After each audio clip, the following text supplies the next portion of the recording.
Welcome to another episode of Behind the Tech. I'm joined by Zoldi. Hi, Don. I'm your guest. I'm your host, Ramon Roche. I am the general manager for Dronecode Foundation. Hey, while you're here, please don't forget to like, subscribe, and to click on the notification bell so you get subscribed to the notifications on any new video that we upload. Don, really happy that you're here. And I've been at your podcast before. I've been in some of your shows, and thank you, by the way. I'm a big fan. I'm really happy that you're here, and I know that you got a lot going on, so you're a busy woman in the tech space, and that is great because this is the first time I'm actually interviewing a woman, and I'm really happy because I like that you're pushing for diversity in the industry, and we just spoke about it earlier, and I want to talk about it in depth later. But sure. Before we go on, for our audience benefit, can you tell us who is Don Zoldi? Wow, it's a good one to start with, right? Yeah. Instead of tell us about yourself. Who is Dawn? Define it. The essence of Dawn. Boy, if we're going that direction, I would characterize myself as a wife, a mom, a CEO of my own company, retired Air Force colonel. Notice I put that last almost because I feel like I dropped the pack in 2018 when I retired. It was a big part of my identity until then.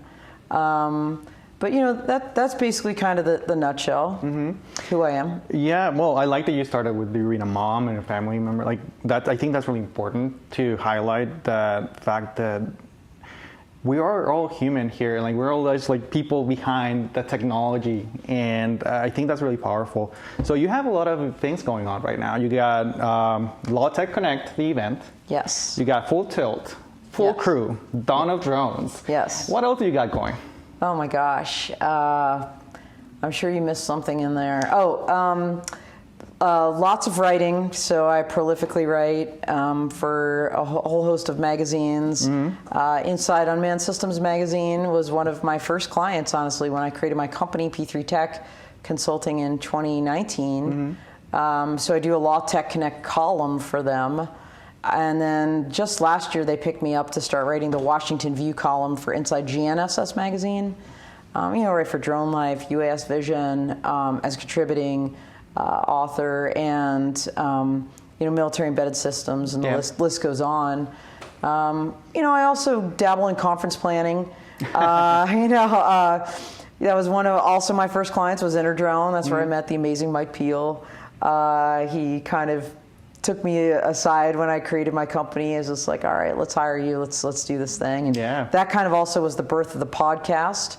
The drones at Drones at Dawn. I get confused because they're so similar, but we wanted to rebrand. It was Drones at Dawn with Interdrone. It was every Monday morning. You kind of like grab a coffee. Let's talk about drones with the companies and the people in the space. And let's see, I'm sure, like I said, I'm as well, consulting. I mean, I always say it last, but it is a big thing that I do. And a lot of these platforms that now I've grown and these connections I've made all kind of dovetail and roll into that consulting. Yeah. Definitely. And then, I don't know if you mentioned this, I think you didn't, you're a lawyer. Yes. You're a lawyer, right? So you have background in law, which is really important for the industry right now. Yes. You're retired colonel, 25 years of active service. Wow. Yes. Thank you for your service. Retired 2018. Internationally recognized expert on unmanned, uncrewed aircraft systems and advanced air mobility law and policy. Wow, that's a lot. So you do a lot and you're involved in a lot of projects. I have here that you got mentioned in eVTOL Insights 2022 PowerBook. Yes. Woman to Watch in the UAS Leadership Award 2019. Yep. Airworks Industry Impactor 2021-2022 recipient. So the community actually voted for you. Yes, they did. I was really that was really special. Yeah, I'm a judge in the Airworks, actually. Oh, I won. Well, I volunteered. I know you won too, and I had volunteered this year to be a judge. And they just never got back to me. I'm like, what the heck? Well, no, because Richard Nichols from Airworks, he was one of our very first guests on Drones at Dawn. And we kind of gave him some visibility early on when they were just kicking that off. And I was like, why is he not letting me be a judge? Well, he told me later, he's like, I couldn't because you had been nominated and people were starting to vote for you. Oh. He's like, so I couldn't tell you any of this. So I just kind of ignored you. And I was like, oh, okay. That was awesome. Let's say hi to Richard. Hi, Richard. We love you. Thanks for what you're doing. Yeah, well, actually, I am a judge this year again. And what was your experience with awards? Like, what did you feel? Like, what did you get out of it? Like, can you comment a little bit over that? Well, it was, like I said, I didn't even know I had been nominated. And then at a later point, it was like, okay, you are nominated. So I start putting out the, hey, everybody, like, vote for me.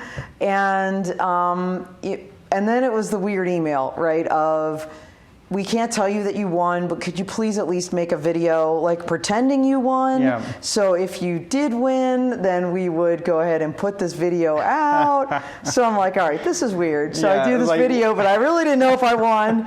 And then finally, and I think they announced it also on an interesting day for us in the United States.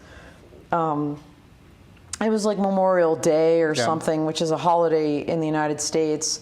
And, so people aren't at work and things like this. And with the time difference with the UK, it was like 2 a.m. for us or something when the release came out. So I didn't see it until, really way out there. And then, people had already started emailing me, I guess like the European time. Yeah, like Julie Garland from AvTrain, who was also a recipient.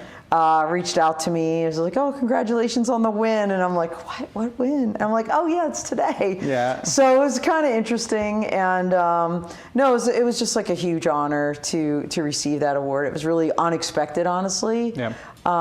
There were some great people in my category. And I forget there's another podcaster in my category, a male.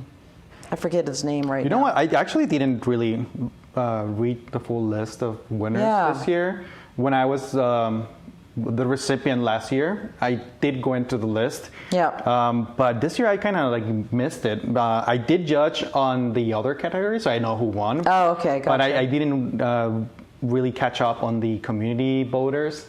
Yeah. Which I think is the best part of it, because it's like community actually recognized you and they voted for you. Yeah. And I think that's amazing. It's a huge recognition to you. Can you explain, like, you were in the US Airforce. How did you get into drones? Oh, yeah. Okay. So it kind of started in about 2010. I was at US Central Command, which is in the Air Force. It's not actually in the Air Force.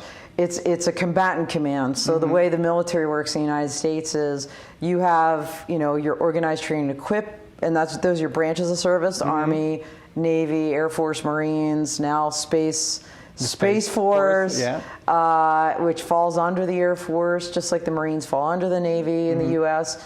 They're the organized, trained, and equipped services, right? And then you have your combatant commands. So all the services send their military forces, so it's joint, to the combatant command, and they're the war-fighting element. So U.S. Central Command is like the Central Asia kind of area of responsibility, and it's in Tampa, Florida. I was there. At the time, General Mad Dog Mattis, he became our Secretary of Defense under President Trump, at least for part of the time before he left and resigned. He was the commander at the time. And because I was the airman, right, you're in the Air Force, so you do drones. Like, they just kind of threw me into it. But we all had to do everything. I also was doing detainee operations, which is really, generally speaking, a ground forces Army mission. That was my primary responsibility.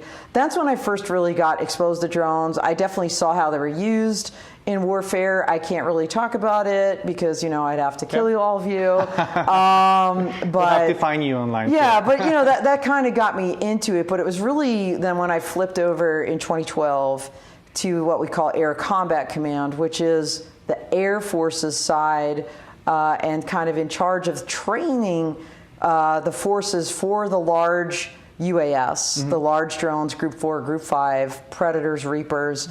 I was Chief of Operations Law, the big ones.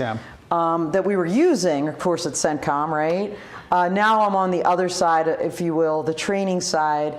And if you know, that time in the U.S., it was like 2012, 2013, you know, we thought Iraq was winding down, you know, so a lot of these aircraft that were deployed overseas for like 10 plus years, right?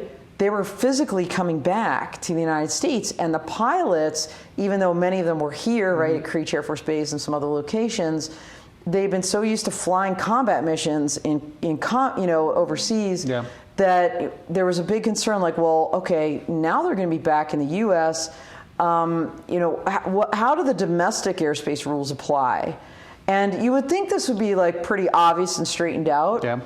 Well, come to find out, at the ground level, I think at the highest level, the policymakers knew what those rules were. But the people actually that were flying the drones did not necessarily know what they were, because what was happening was we'd see all these news articles. Lost hiker in the woods, local commander flies Reaper to find them. Okay, well, that's a big deal because they're an intelligence, surveillance, reconnaissance platform, tons of money to fly those things. And it's what we call Defense Support of Civil Authorities, or DSCA, because this dates back to the Civil War. There's a statute on our books called the Posse Comitatus Act that says the military cannot be used to enforce the laws. And so it's a really big deal when you use military forces or equipment to support local police, or local sheriffs, or local law enforcement. And so to have these news articles of, oh, local wing commander, just approved, flying a Predator to find a lost German hiker in the forest, it raised a lot of eyebrows in the Pentagon. People are like, what is happening out there? And they're very high approval levels for those kind of missions to occur, because they're not supposed to be routine. We're not supposed to be supplementing the law enforcement because we're military. So that's when it came about. Like, all right, Don, you're doing operations law. Get your arms around what are the policies. Well, I found a policy. So they threw you into that, they threw me into get your arms around this. We need to get this straightened out. And I go back to this. It was a secret room. It was classified secret, but the policy was not secret. I literally found this policy from 2006, and now we're talking 2012. So 6-year-old policy. Memo from the chairman of the Joint Chiefs of Staff, which is a whole different interesting animal that straddles between the forces and the combatant commands, where they had signed out this memo outlining the rules. And I took this thing out, and I'm like, does anybody know that this exists?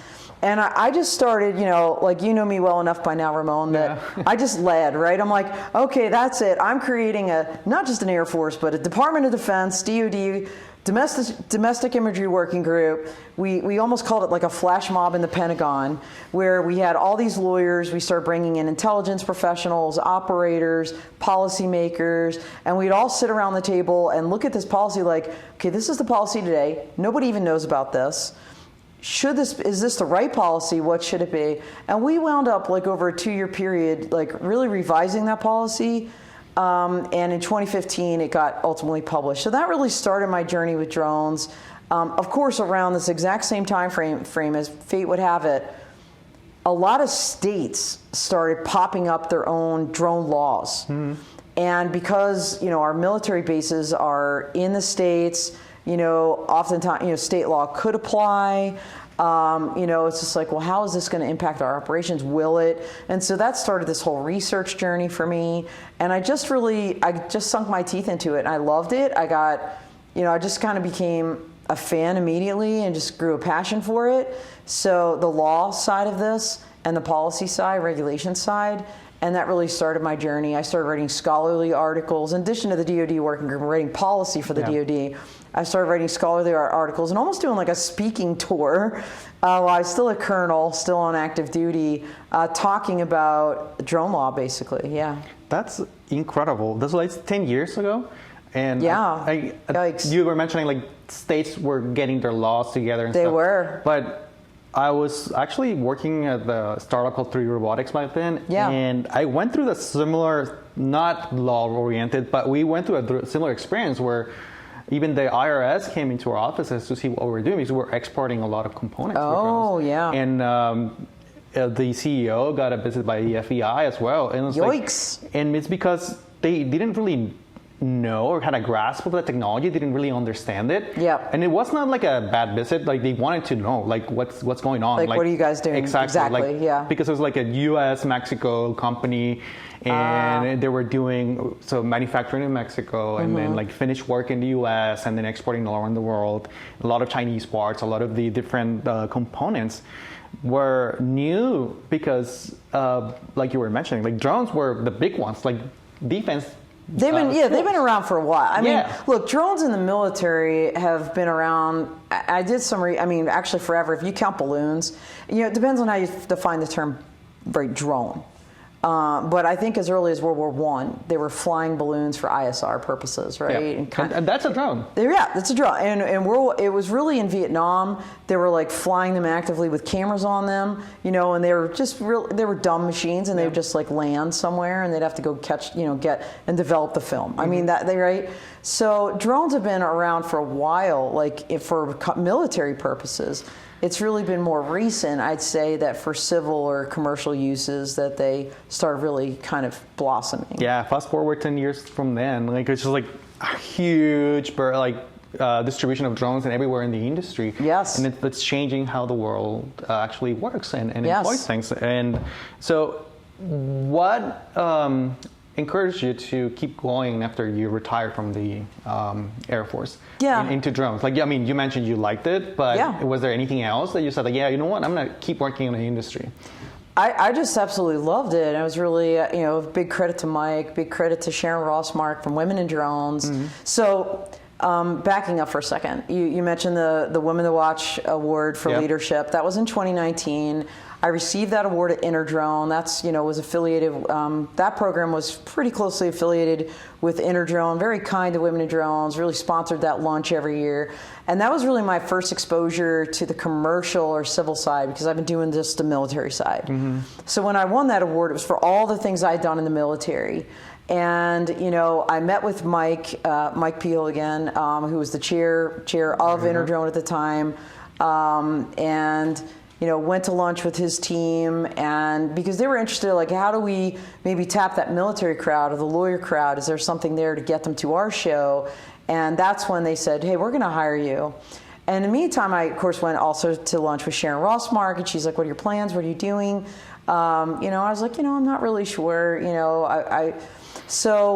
And I also met Richard Fisher actually at Commercial UAV, which is the next show, which somebody's like, oh, if you went to Interdrone and you love that, you should go to Commercial UAV. Of course, yeah. So within really short order, I had been to two of the major shows. I didn't know much about AUVSI at the time, but it was those two. And just met so many great people, and I'm like, this is awesome. And that's when it was like, hey, we should do conference planning. And Women in Drones is like, hey, can you help us do a strategic plan since you just received this award, how could we make it better? So that was my other client. And then of course, Richard Fisher, Inside Unmanned, can you write this column for a magazine? So in pretty short order, I had like 3 major clients knocking on my door before I'd even created my company. Wow. And I was just like, well, I need a vehicle for this. Yeah. And by the way, at this point, I was retired from active duty, but I was a federal civil servant. So I was a civilian attorney for the Secretary of the Air Force, Office of the General Counsel. I was doing business matters at the United States Air Force Academy. So in that job, I would, we had a remotely piloted aircraft center for the cadets. So I never really left like the drone law and policy. I was still dabbling in it, still a passion, still researching, still writing about it. Yep. But it was really around that time in 2019, I got really exposed to the commercial side of this. And with some clients knocking on the door, I decided, you know what? I should maybe make a company. And what sealed the deal for me, Ramon, was my own office that I worked for, the General Counsel's office. When I won that award, instead of being joyful for me and like, yay, it was like, wait a minute, why are you getting an award for drones? You do business matters. What? No joke. And I was like, they almost didn't let me go to the award ceremony. And I was like, I will just take leave. Feel like I'm getting this award. Like, this was a really big deal to me. So when I had these clients knocking on the door, I was like, you know what? There's a thing called off-duty employment. Yeah. I'm just going to do that. I'm going to create this company. I'm doing it. And really, when I chose to do that, like, heads exploded. It was just like, wait a minute. You're a retired colonel, so, I'm getting retired pay. Yeah. Okay. I was a GS-15. You can look up what those make. And they're like, and now you want to create a company? And I'm like, yes, because you said it's not part of my job, right? It's a passion of mine. And as the principal of the matter, like, I should be getting paid for that. Like, I shouldn't be giving people my time and talent for free. So it was not about the money when I created the company, really. It was just the principle of the matter. And, within, like, and I've talked about this before. They don't do that to a lawyer. I will just be fully transparent. No, seriously. Within, like, a 2-month period, my job got so stressful. My day job, because it was like just the pressure. It was just like they start throwing around the word conflict of interest. And I'm like literally, I'm not, you said drones are not my job. You cut me off from doing it. Yeah. How is this possibly a conflict? Because they're like, oh, if you're doing conference planning, you can't have any DoD people on your panels. Even if you don't know them, even if they're not in the Air Force. And I'm like, whoa. So without getting into all the gory details, I handed in my resignation in January of 2021 for that very reason. Because I'm like, you know what? You literally give me heart palpitations. Like, I've never had these kind of issues before. Like, this is like horrible. And you're killing my joy. And I love what I'm doing over here. So, as fate would have it, I was at the Air Force Academy, right? Mm-hmm. But, my mothership was the Pentagon. I'd go back a week, every month. It was pretty grueling, honestly, being gone a quarter of the year in that job. So when I was handing in the resignation, there is a Center for Character and Leadership Development at the Air Force Academy. A colonel that I knew, I'd been there for years at this point. I've been the active duty head lawyer there before I became a civilian lawyer there. So I knew all the players there. And I said, hey, you've had a deputy position open for like a year. That's like significant. What are you doing with that? Mm-hmm. He's like, I could hire somebody today, but it's only a 1-year temporary position. Yeah. I can hire them directly. And I'm like, and here's my resume. And he's just like, let's do it. So I wound up becoming the deputy director. Like, I literally handed in my resignation, 2 weeks, flipped over to be the deputy director of the Center for Character and Leadership Development, CCLD, we call it.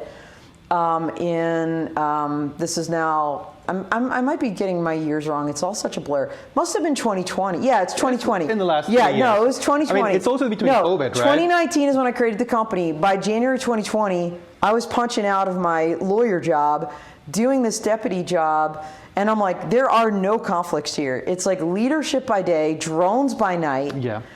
No issues, and of course then COVID hit.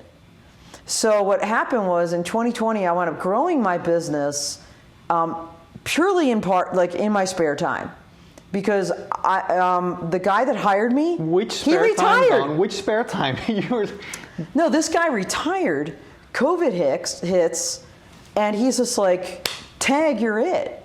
So I was the acting director of the center. Wow. From literally, I started it February 3rd of 2020. I'll never forget, it was like the day the world stopped, March 13th. March 13th, yeah. By March 1st, I was the acting director. March 13th, we went into COVID operations. I'm managing this team remotely, doing all the policies, everything you think of. We had some really horrible things happen, resilience-wise, with a couple cadets who took their lives shortly after that hit. And I'm like, we had a whole slew of experts that were experts in resilience. And I'm like, we need to step it up. Yeah. And we just did all of these programs. And so just like the stress, the amount of time that, this was, I didn't have a lot of spare time. You're absolutely right. So I was working 7 days a week between that job, and that job wasn't like a 9 to 5. It really was, especially in that environment where like you had kids to take care of and they were suffering, and we're the leadership center, so we need to be leading. And so it was kind of a crazy time, but I grew the company. And in the midst of all that, started that other podcast with Mike. Dawn of Drones. Dawn of Drones. And again, around August of that year, Interdrone kind of went a little sideways. All of a sudden, it's just like, we're canceling the show. And I'm like, what? It was, no, that first year, I take it back. The timeline blurs. That first year, it was online. They went online and they pushed it back, trying to salvage it, but it went online, I'm going to say like December of 2020. And so I continued conference planning, and it was in February, next year, January, that we started that podcast. In 21. Yeah. But, like I said, that was a 1-year gig that I signed up for. Mm-hmm. Now, because you were signed up from in February to February? February to February. Yeah. So the clock's ticking. It's the end of the year. We're still in COVID. The company's doing great. But I'm like, now what? So I started actively interviewing. I actually had a federal gig. You were interviewing for another job. So you were actively looking. I was this was my comfort zone. I'd been in the federal government for almost 27 years. You know how to operate the machine, so why would you do something else? Yeah, like the business was awesome, and it was like a passion. It was almost like a glorified hobby. I was getting some money from it, but it wasn't like my primary focus. I was getting really involved in the commercial drone industry, but I love what I did. I love working for the Air Force, and I was interviewing, I interviewed, I won't get into details, but let's put it this way. I got a second interview for a very significant national security position. Mm-hmm. They actually offered it to me in November of 2020, and it was a legal job though. And the guy calls me. He's like, "Hey, I'm going to put your name in. I picked you." And I said, "Well, let's talk about my business first." And the bottom line is, I would have had to shut the business down. And I was like, I fought for this. I was like, no.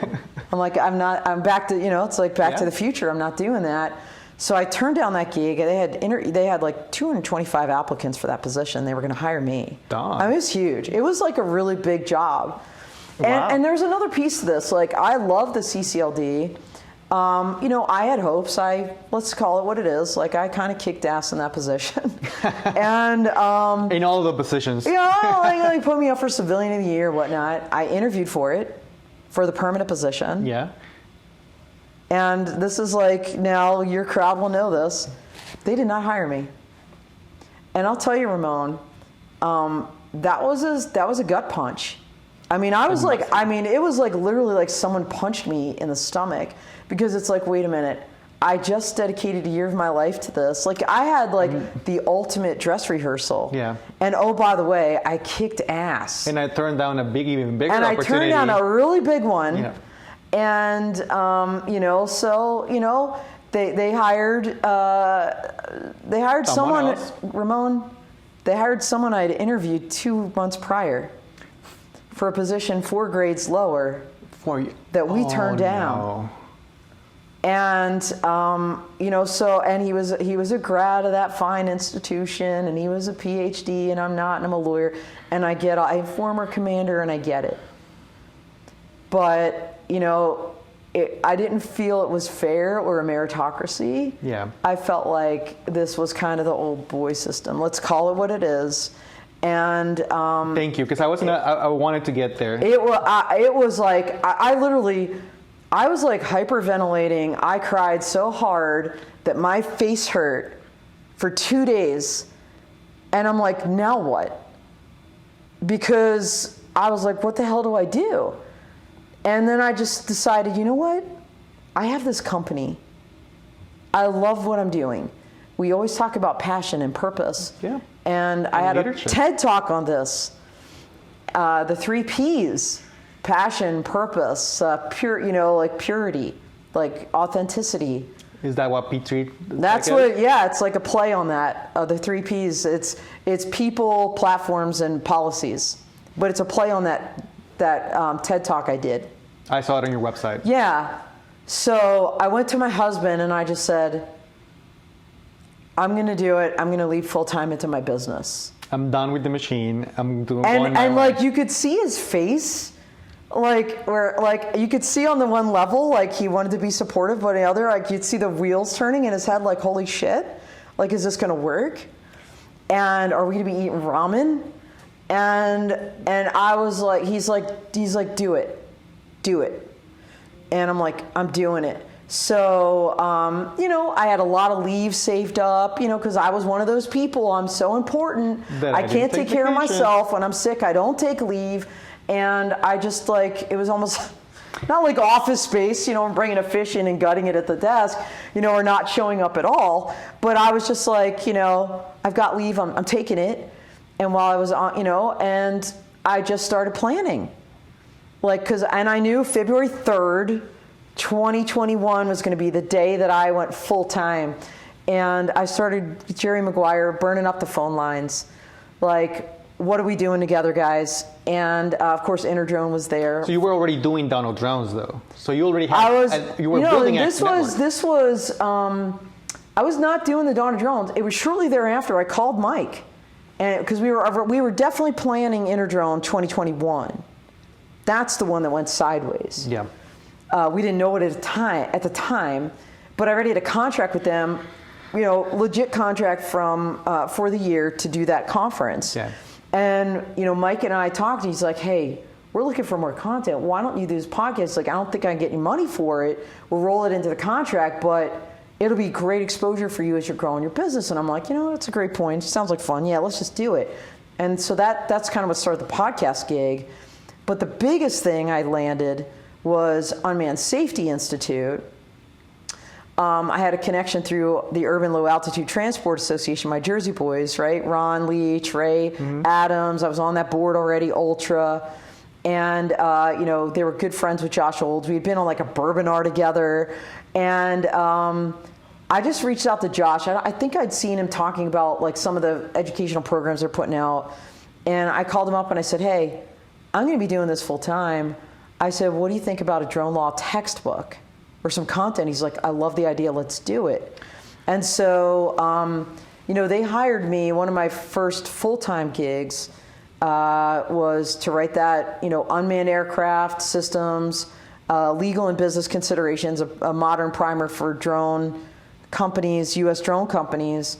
That book did not, those listening that have their knives sharpened, did not sign a contract, did not start any of that work until after February 3rd of 2021, because I know the rules, and we were just having conversations, but none of that ink happened. None of the ink was, after you actually, until after I was full-time in the business. Ended that job. Okay. But I had it all lined up and wrote that book, one of the first things. And, look, Ramon, I had calculated out, I knew what my colonel pay was.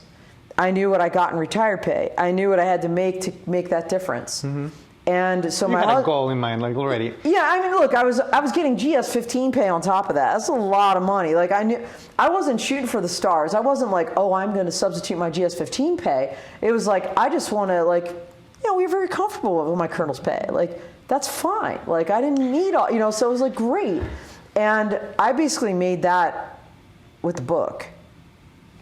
Before I even started. With the first thing you did? With the first thing. So I was like, no, it was great because I was so blessed. I felt so fortunate that okay, this thing is going to happen. We're going to be financially in a place where, we're going to be fine as a family. Because I am the breadwinner. We didn't talk about this, Ramon, but my husband gave up his career to follow me around. He was Mr. Mom. He raised our boys. And so, it was always like, hey, Dawn, you're the one that's going to make the money, whether you're an attorney or in the Air Force, whatever it is. So I felt that pressure on myself. Which is a job in itself, too. Like, either if it's a woman or a man doing it, it's still a job. Yeah. And it's a very important part of family. Oh, absolutely. I couldn't have done this without him. But, we were at that place in our lives. It's like, all right, well, now they're going to college. We're going to have bills to pay still. Like, how's that going to work? We saved up a lot of money, of course, over time. But it's just you still needed something. And, 2021, full-time job, P3 Tech, crazy good year. Beyond my wildest dreams. So crazy good that, at the end of the day, I had to restructure my company because I wound up writing a really big check to you mentioned the IRS, Yeah. really big check to the IRS because the way it works is when you're limited liability corporation, it like counts against your personal income. Yeah. So it was a little bit ridiculous, the check that I had to write, but it was a good problem to have. Oh, of course. Worked with my accountant, restructured it, went into this year like with a better plan, hired a bookkeeper, and it just continues to grow. So in the span of a year, you ended the job. You stopped working with the government. Yep. You started your own thing. Yep. You were so successful that you had to reshape your company again. Yep. And did you feel any sense of validation when that happens? Like, did that push you forward to do more? A little bit. It was. I don't really. There's a handful of people that I keep in touch with. I have to sometimes. The base, by the way, Air Force Academy is like 10 minutes from my house. I've been there maybe twice, like for medical appointments. Like I just kind of cut it loose, like after that experience, just because mentally I almost needed to. Is it validating? Sure. Like I never really doubted myself or my abilities. I was very frustrated with the way that went down because I was like, this is a joke. Yeah. But jumping into a company is something I'd never done. Like I'm talking full time, like as an entrepreneur. Mm-hmm. And so that was really kind of where I stepped off the cliff fully. I definitely, I was on the edge. I was like, kind of had the arms going, like in that first year, like I'm not jumping off completely. I still got a big safety net. It was when I took that jump that was really scary because like, what is this going to be? To see it be successful, yes, it was validating. It was validating, but I never, and maybe this sounds, I don't want to sound, what's the word I'm looking for? Too self-confident, but I knew also it was going to be. You had it in your mind, but you knew it was. I was going to, look, what I told people was this: look, I'm jumping off the cliff, and hell if I'm going to splat on the ground.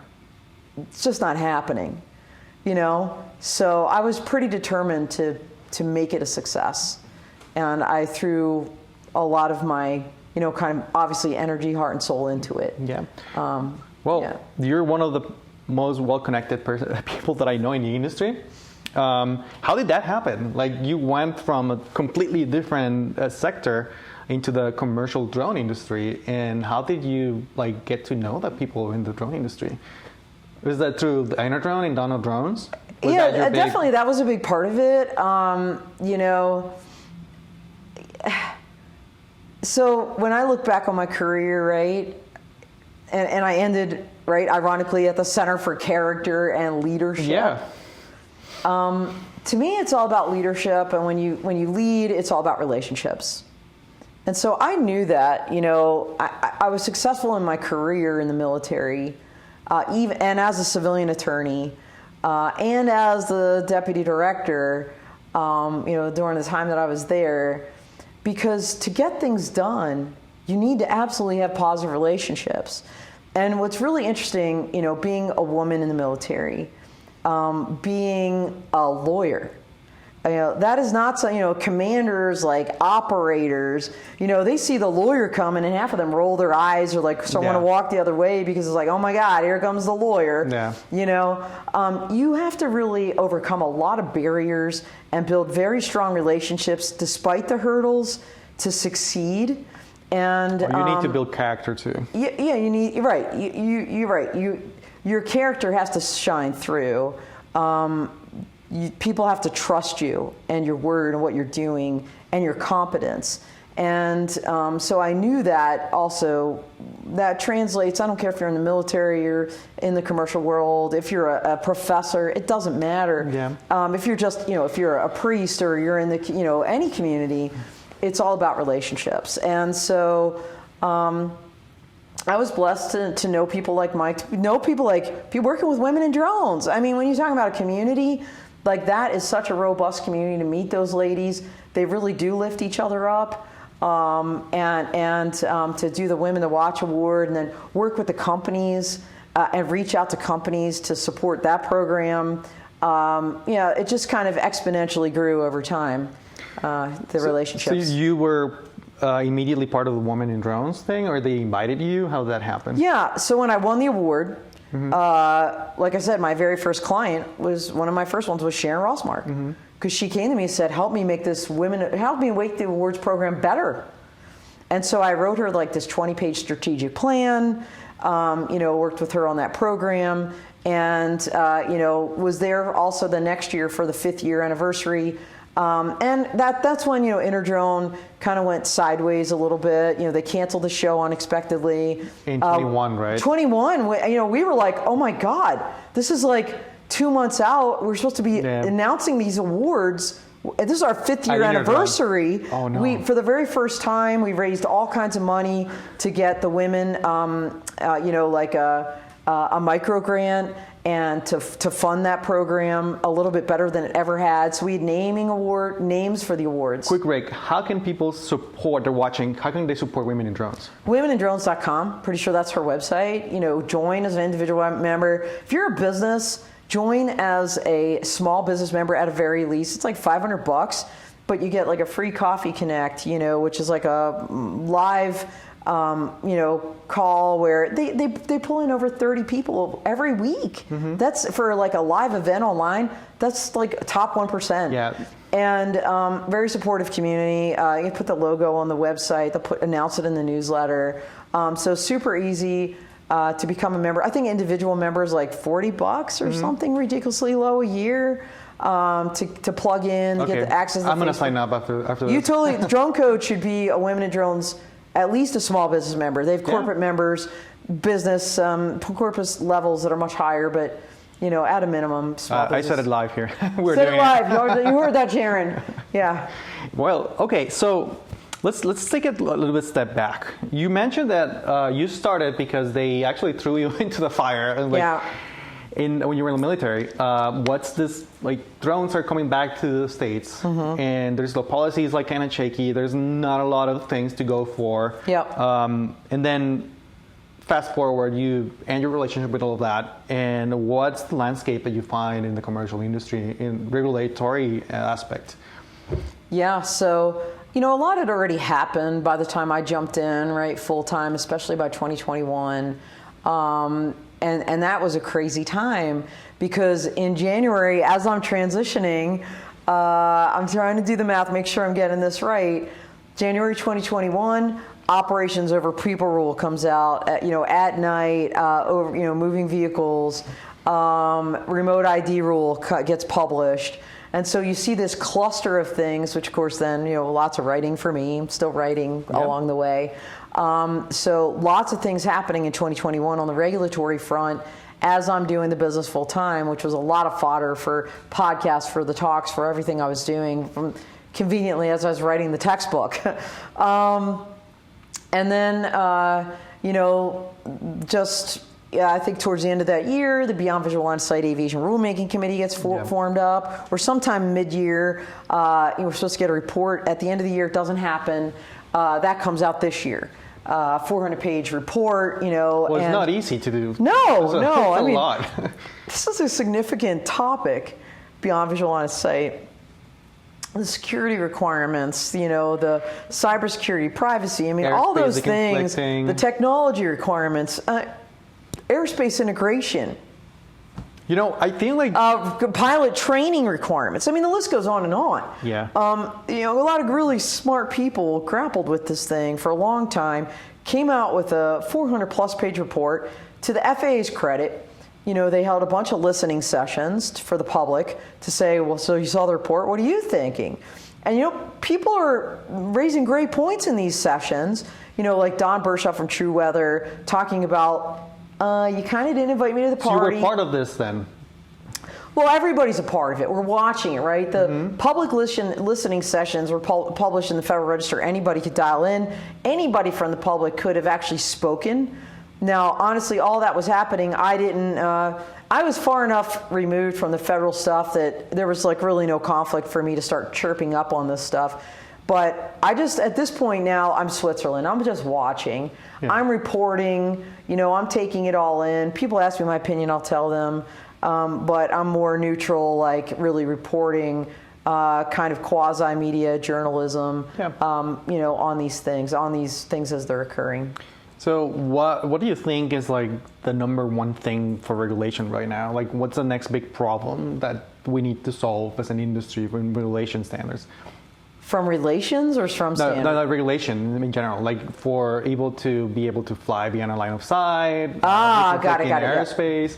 Yeah, I mean finalizing the BV loss rule clearly. BV loss. Yeah, that's got to happen. Yeah, that is like absolutely critical. That's the only way it's going to happen. But that can't happen also without UAS traffic management. Yeah. Right, so it's like look, the remote ID rule here, even though it got published in 2021, there's a lawsuit, Race Day Quads versus FAA. It just got settled. It just got finalized. The court found in favor of the FAA, so that rule stands. So great. So now people can move on. Manufacturers can start manufacturing to those standards. Means of compliance just recently published. The FAA said we're going to go with the ASTM and call that good. That's great. So there's a little more certainty now for the industry, and now we just need the BV loss rule. You say that from the law perspective, but I can tell you from the technology perspective. This drone ID thing sounded like, oh yeah, let's just do it. Yeah, it might happen, and they're like, okay, but it's not that complicated really to do. Yeah, but since this lawsuit and got delayed, I feel like companies really didn't take it seriously. And now it just got approved, and everyone's scrambling. They're scrambling to comply. And that's mind-blowing. And for pilots, by the way, they've got another year. So the FAA just this week, or just recently, announced that they're going to use their discretionary enforcement authority to not crack down on companies for 90 days. For the next 90 days, as long as you're moving forward, and then after that 90-day window, perhaps they'll start enforcing, like, okay, you're a drone manufacturer, you're not building the spec now, you're going to get cited. So they just announced that recently, and so what can happen if I'm a manufacturer but I'm like, I don't know, I'm in Switzerland, I'm a manufacturer, but I want to sell in the U.S. What happens if I think it's like significant civil penalties, and I think they could possibly preclude you from maybe even selling those drones. Okay. I mean, I don't know that anybody's even thought about that. Like, what is the hammer? Exactly. What is the ramifications if I don't do it? I don't know if they go in and start shutting people down. Shutting down the assembly lines or what. It would be interesting to actually know and see if anyone actually challenges that. Yeah. So, are you able to talk about drone ID a bit more in length? What is actually that is drone ID? Because what is it? It's like the hot topic right now. What is drone ID?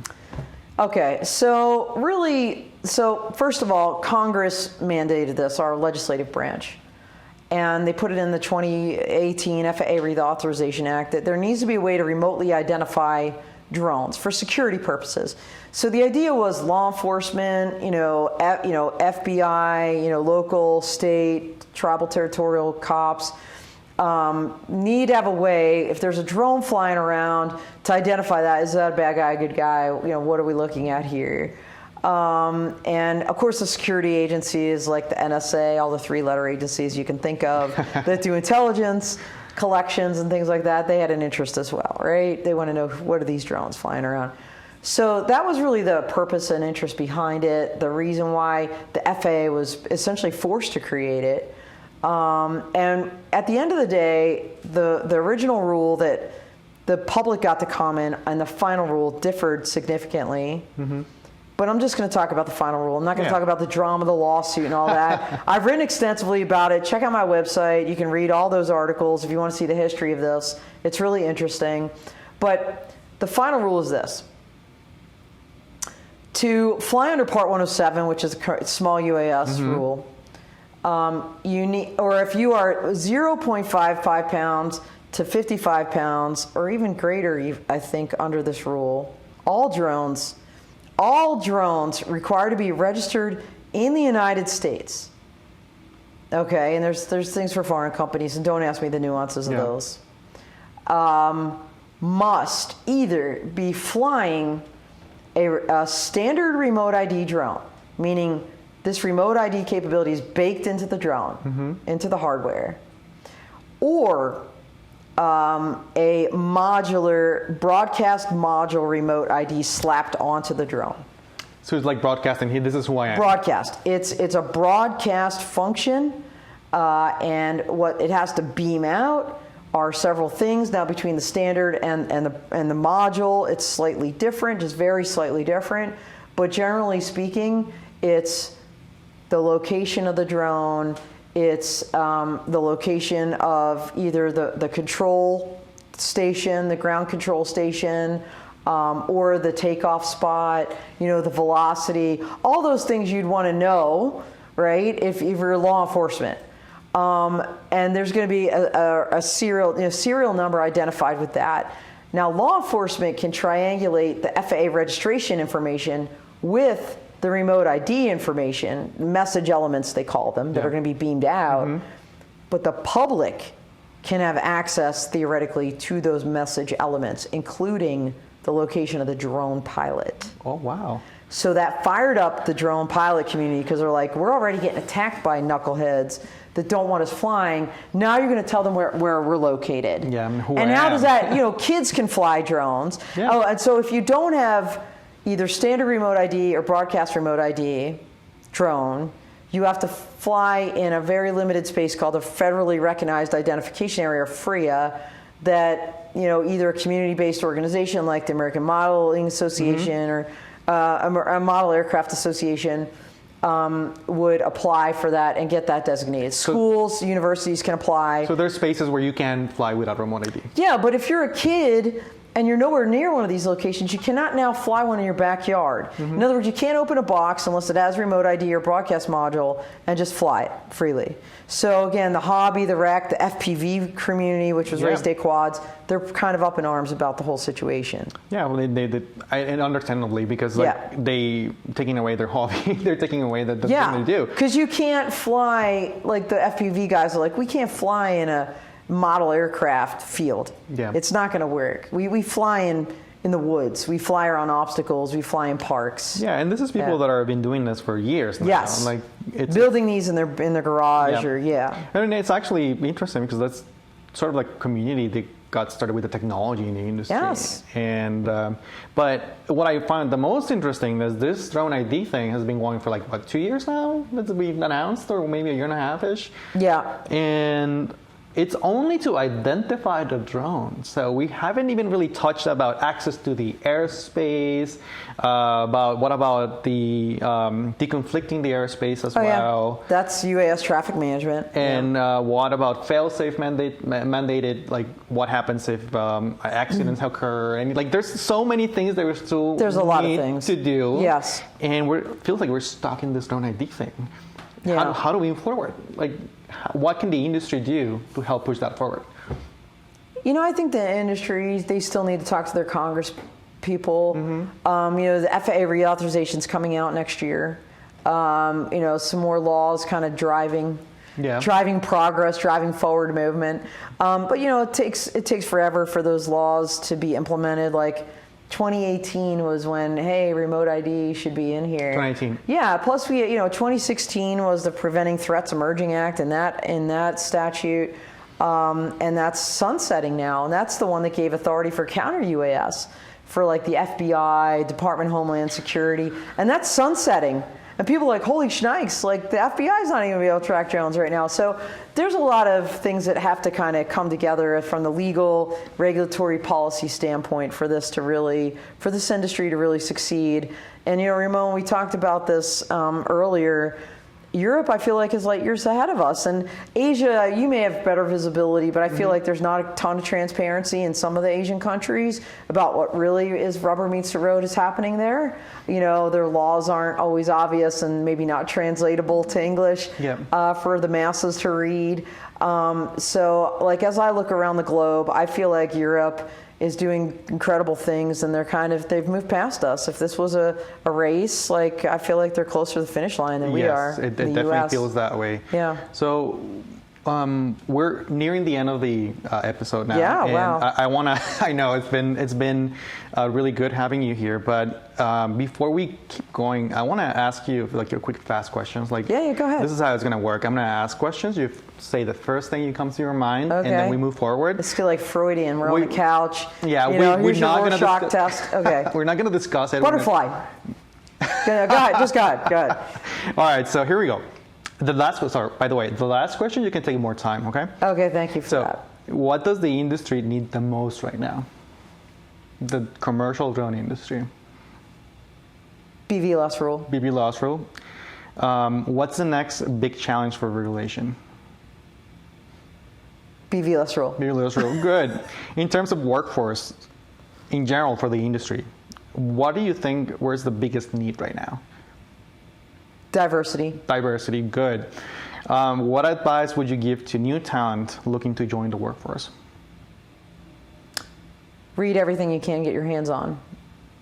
What's the tool set that candidates need to bring to the table to the industry?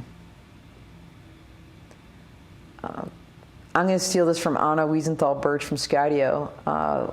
Curiosity. Great.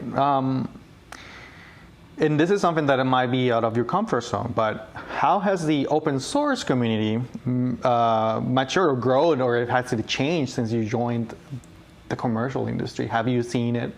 Anything that you've noticed? Well, I'm just learning about the open source community, and I had an opportunity to go to your incredible event back in June at PX4, Developer Summit back at Austin, Texas, and I don't know what it was before that. My observation is somewhat of an outsider to your specific sub-community, I'll call it, looking in. I was really pleased to see industry end users there. In other words, it wasn't a bunch of coders like talking to coders about coding. Yeah. It was, like Mike Blades from DroneUp, telling the crowd like, hey, we use your stuff. Like, this is kind of what we need, guys. Challenging them. Yeah, like, hey, like, here's the gauntlet. Like, please go forth, conquer, because we're relying on you. We need you. Yeah. And so I don't know if that kind of conversation, that openness, and also the reliance on open source coding by companies like DroneUp that are working with Walmart, pretty significant. Mm-hmm. I don't know if that's like a new development. I feel like it is, and I think that's a positive one. It is, definitely it is. This is the last question. What is the one thing you feel most people don't know about Dawn or PT Trek Consulting that you think they should know? Wow. And take your time. Yikes. Okay. I learned so much already. Well, look, I just admitted to the world that, I didn't get a job that I had been doing, right? I mean, that's kind of a big thing for me to actually talk about, because I don't know that people would brag about that. I'm not bragging about that. I feel like it's something I've overcome successfully. What's the one thing? So that was a big one. I already told you that. Awesome. What was the one thing about me that you don't know that the industry should know? Let me rephrase that if it maybe can help you more. Let's say you're pitching your company. What have you not said already in the episode? Yeah, okay. Well, people ask me all the time, what exactly is it that you do? Because it can be confusing with all the logos, and they see my head everywhere. What is she doing exactly? So P3 Tech is like the umbrella company. That's right. That's what I started. That's the LLC. It's now an S corp. And so all of these other things, Law Tech Connect workshop. That's a way for me to get education out there. It's workshops, and we're going to have some great ones out there with AUVSI next year. We had one, our first one finally. Congratulations, by the way. Yeah, super excited. It was a success last year. They invited us back. So Denver, May 7th, 2023. We'll be there. Excellent. We've got energy drone robotics, oil and gas crowd. We're going to do a half-day one specific to the nuanced legal and policy issues for them. June 12th in Houston, Texas. Talking to a couple others, so we'll see. But definitely two, this year one, next year two, maybe more. That's growing. So that's a way to get the word out about your company, is to learn, to educate. Full crew. Let's talk about Dawn of Drones. Yeah. Dawn of Drones, again, evolved out of drones at Dawn. Drone Life was so kind to partner with me and Mike in the beginning there. You know, he leaped from Interdrone, as did I. And, you know, we've been working with them. It's been amazing. You know, this year the podcast grew so much. You know, and you know, as life happens, you know, they grew, we were all happy, but we were also looking around like, how can we all like evolve this thing? And we're jumping to AUVSI platforms next year. So great synergy with Law Tech Connect, with Exponential and all the things they're doing. It's military, it's civilian, it's not just commercial. So it's going to be a great fit for us, and we're really excited about next year with that. Mike and I also, we're looking around like, what else can we do here? And leadership, clearly a theme in my life, in my career. And we had been asking people these like lightning round leadership questions when we dialed off Dawn of Drones for my Patreon, and people were giving us these amazing answers. And we're like, everybody needs to hear this. They need to see this. And that was like the full tilt. Tech industry leadership talks. We're like, this needs to be its own platform. And then talking to Mike, and he was kind of transitioning himself, like from a job he had to, you know, full-time maybe in his LLC. He's like, let's do that newscast like what we used to kind of do with Interdrone, grabbing some articles, things from the headlines. And so we created the Full Crew, which is you know, it's like Full Crew, Full Tilt, right? It's kind of brother sister podcast, even though they're very different. And we were growing. Tilt is about leadership. Tilt's leadership, and Crew is newscast. And it's really the latest headlines, not just drones, it's the whole tech industry. And we're having a ton of fun and continuing to grow that this year and into next. And of course, all my writing continues. So the long answer to your question is, what do you do? What do people need to know? P3 Tech is the umbrella company.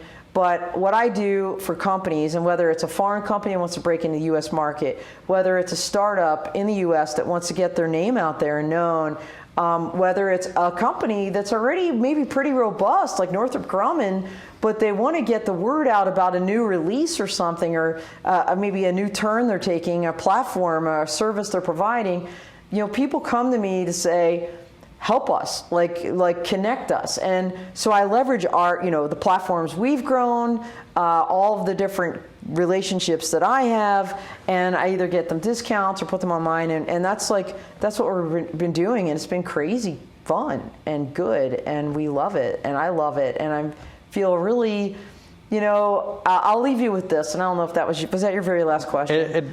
Yes. All right. I'm going to leave you some philosophy at the end of this. Because, you know, we always ask people, like, what's one leadership tip, you know, that you've learned along the way that you like to give to others? And I'm going to grab this from my mom. So this is really, I'm not sure. Okay, there's where I'm looking. All right, wasn't sure with my eyes up or whatever. So, you know, growing up, my mom always would say, and by the way, you know, my mom's like, come to conferences and like man my booth. Like, that's how close I am with my parents. They're amazing, my heroes.